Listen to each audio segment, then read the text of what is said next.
Let me know if this is you. You spend hours scripting, filming, editing, and uploading your video. You write a super catchy title and a really curiosity-driven thumbnail. Everything is perfect. And then silence. Your video has been uploaded for 5 hours and has 0 views, and your subscriber count doesn't change. What if I told you the problem isn't your content? In this video, I'm gonna give you 17 small little things that you can do to your channel that only takes a few seconds. These little changes could give you a fighting chance to compete with all the big YouTubers and could finally get you noticed.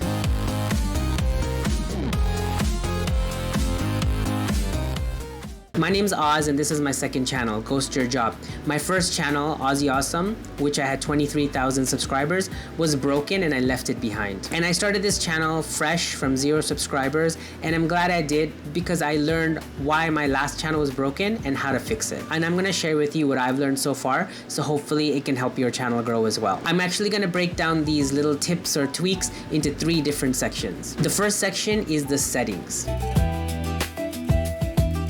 The first tip I'm going to give you is to go to the feature eligibility. You might not know this area even exists if your channel is new and you haven't really uploaded videos yet. But very quickly you're going to realize without verifying yourself here, you won't be able to upload custom thumbnails, you won't be able to make videos more than 15 minutes, and you won't be able to get monetized once you hit that 1,000 subscribers and 4,000 hour count. So don't be lazy, go through this section and complete it now. Some people think it's not really important, or people just set it to US because for other websites you just always put it to US so you can get to like the main .com website, right? But YouTube is not the same. In this situation you actually want to put the country where you live. Putting yourself in the right country guarantees that you won't have any troubles down the road, especially when it comes to monetization or any kind of tax implications.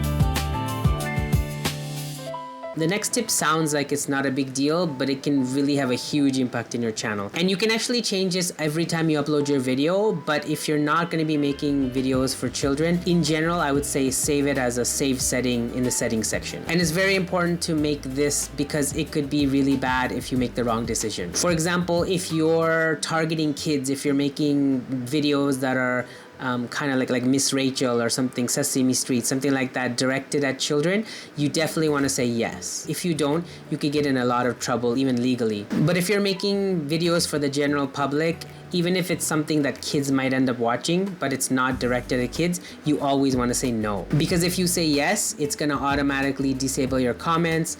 You're going to have a lot less monetization or ad kind of opportunities, and it might even affect other features.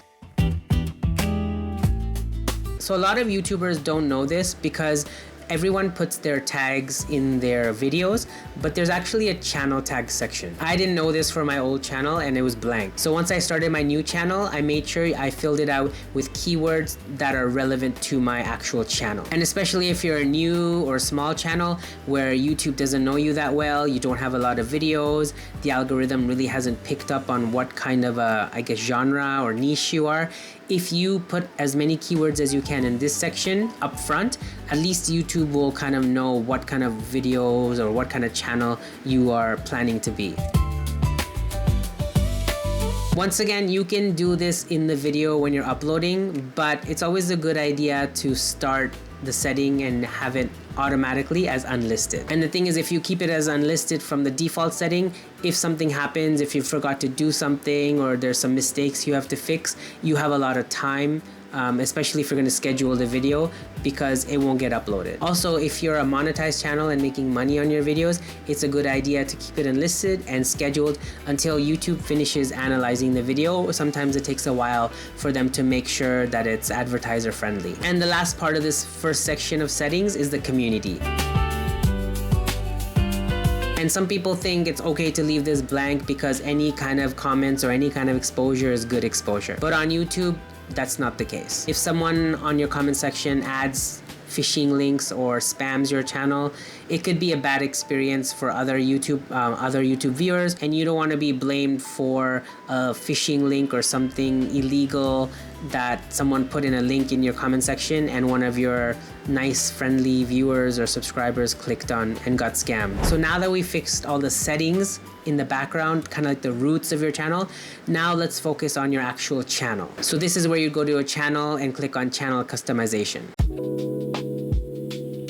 And this is your channel. You want to customize it, make it look good. So you probably already have your own banner and logo and description and everything. So that's good. But you want to make sure that the sections are also organized. For example, if you do mainly short form videos like shorts, then you want to make sure that the shorts section of your channel is at the very top. But if shorts are just kind of like your side gig, you're using those to kind of promote your long form videos, then you want to put it lower on the channel. It's not as important. You want the more important, your bigger videos, your popular videos, and your newest videos to be at the very top. And it's also a good idea to break your videos down if you are doing different kinds of topics into different playlists, or if you're doing different tutorials into those kind of playlists, so that people can see the organization of your videos and click on whichever videos they like. If they see like a tutorial video, you made like a series of 5 videos talking about a specific tutorial, they can just binge watch all 5 in a row using that playlist. And if you put your most popular videos at the top, it kind of grabs attention. People come to your channel and say, oh, this video has so many views, and they click on it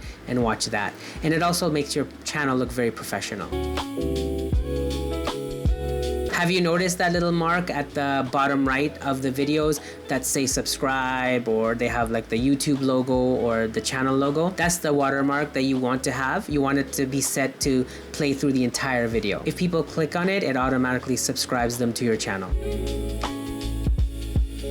When people first go to your channel, they can see just like the first sentence of your channel and then a link. So make sure the first sentence and that link are really important, or your main pieces of information. Rather than just saying, hi, my name is, this is my channel kind of thing, you want to go directly for what kind of channel you have and why they should subscribe. And the link can either be your YouTube channel, it can be another website that is linked to you, or other social media. Okay, so once you've fixed and mastered your roots in your settings and your channel customization, everything looks good. Let's go into some of the settings that you need to do while you're uploading videos.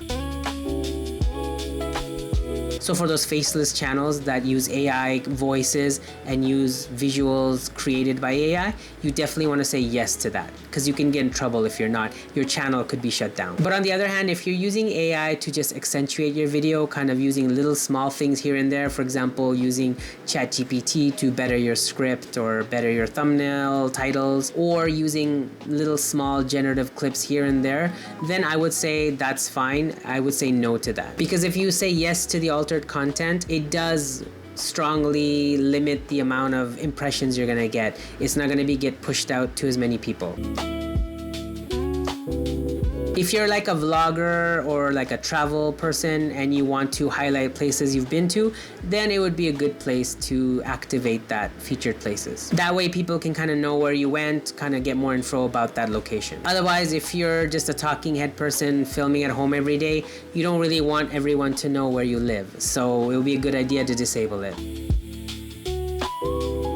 I would say it's always a good idea to keep this on, because as long as you're making videos in the same niche and you want people to see it, it's always a good idea to have notifications to them, so it gives a higher chance of people finding your video and clicking on it. But let's say you always make videos about YouTube growth and suddenly you decide to make a video about cooking. Maybe in this situation, you want to disable that. It's going to send mixed signals to YouTube. It's going to make it look like no one's interested in your videos when they're just not interested in that specific topic. The next one is shorts remixing, and I once again would say I would keep it on. Especially if you're trying to grow your long form videos, if someone actually remixes that into a short, it's kind of like free advertising, free exposure. And since they're making short videos of your video, not long form, there's no real competition for you. And some people just leave this to whatever the default was, or they don't really think about it, but it's actually a big, strong clue for YouTube and the algorithm to know what kind of video you're making. So if you're a vlogger, you should choose people and vlogs. Or if you make travel videos, you should stick to travel. If you make videos like what I'm doing now, where I'm teaching you something, you don't want to choose education. And the reason you would not choose education is because education channels are mostly channels that are used for in school, meaning they're not monetized, they won't show ads while showing those videos. So if you are doing kind of these kind of tutorials or YouTube growth or helping people do something or learn something, how to is the best option to choose. The next one that a lot of people also don't really know about is if they do make shorts, you want to make sure you add a related video to either the main video that it's part of those shorts or a video that is on your channel that you think would be relatable to that video. If you're repurposing your channel, like if you're breaking up your main video into a whole bunch of small parts and putting it on YouTube Shorts, then of course the related video would be to that video that you cut up. But let's say you're just doing shorts in general about something or other, you can always link it to one of your videos on your channel. So if people like that video, they could go see a long form video for you. Shorts are almost like a funnel that get people to go to your main channel, watch your long form videos, and hopefully subscribe. And for the next tip, some people skip this because they're too lazy or they don't feel like they need to add it, but it's very important to add end screen and cards. For cards, it's a great idea because you can choose 5 other videos of yours that you can connect to this video. So it's kind of like linking everything together, making it easier for people to find those other videos and click on them because they're right there. YouTube loves this because if people keep watching your videos, it'll increase your retention and it'll show YouTube that people like your videos and they stay on the platform because of your videos. And the end screen is also perfect because once again, it connects your video to another video by you. Rather than people clicking on the suggested videos on the side, if you have an end screen, it kind of gives them an opportunity right to go into the next video without having to choose. The next thing is when you do schedule your videos, choosing the right time. And if you want to know the best time to upload videos, it's not a specific time that's a magic number. It's based on your YouTube audience analytics. So if you go to your audience analytics, you can see at what time of day and what day of the week you have really strong viewership. You want to make sure that you upload on that day a little bit before that time, just so that it pops up on those people's feeds. It's the highest chance of getting more people to watch your videos. And the last tip is kind of like a bonus. I would say it's always good to, when you upload your video, to like it right away yourself, to comment yourself, and pin your comment. The only reason is because YouTube does like engagement. So if they see people liking, even though it's yourself, liking and commenting, hopefully that'll kind of increase the chances of YouTube, showing it to more people. So it's always good. And usually when you upload a video, that's when most people are engaged at that time. So you want to also reply to comments if any comments come in right away, just so there's a lot of engagement right at the beginning of the video. And there you go, that's it. I know it sounds like a lot of things to do, but you can do all of these within 20 minutes. You can change everything in your comments, in your section, settings section, in your channel customization, and while you're uploading videos. It'll definitely give the right signals to YouTube and give you a chance to make sure your channel is on the right path. So those are some of the things that might be holding your channel back. If you found something new or interesting in my video, then definitely give me a thumbs up and subscribe because I make videos like this every week. There are some things that you might be doing wrong when you make thumbnails. So check out this video here where I explain 4 mistakes that a lot of YouTubers make. Take care and see you in the next video. Peace.